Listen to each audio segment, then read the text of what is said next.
तर नमस्कार मित्रांनो, सकाळचं काम म्हणजे असते शेण उचलायचं. ते तर झालं होतं. नंतर काय, हातपाय धुवून घेतलं आणि आलो दूध घालायला. दूध घातलं घरी. मम्मीने आवाज दिला. मम्मी म्हणली ते तळवट ने आणि मका वाळत घाल.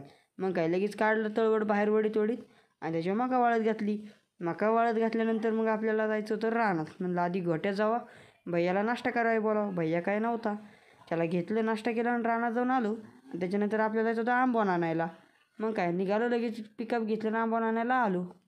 आपण आलो होतो आता तळेगावच्या बाजारमध्ये. तिथं आपलं हमाल मामा येणार होते, त्यांना घेऊन आपल्याला जायचं होतं डायरेक्ट गुरुदत्त पशुआहारमध्ये. गुरुदत्त पशुआहारमध्ये आलो, तिथं पिकअप लावला रिवर्स आणि मग काय निघायचं होतं. मग आपण आलो सरदार बॅटरीमध्ये आणि आपल्या भैया दादाने आपल्याला वायरिंग जोडून दिली. आणि कारण की आपण 2 टाकलं होलिजन टाकलेलं होतं पुढं, म्हणजेच बल्ब 12-24 कॉम्बिनेशनचं बल्ब टाकलं. ओकेमध्ये काम करून दिलं आपल्याला बल्ब चालू. निघालो आपण घरी. मग काय व्हिडिओ आवडला असेल तर नक्की लाईक करा. Bye bye.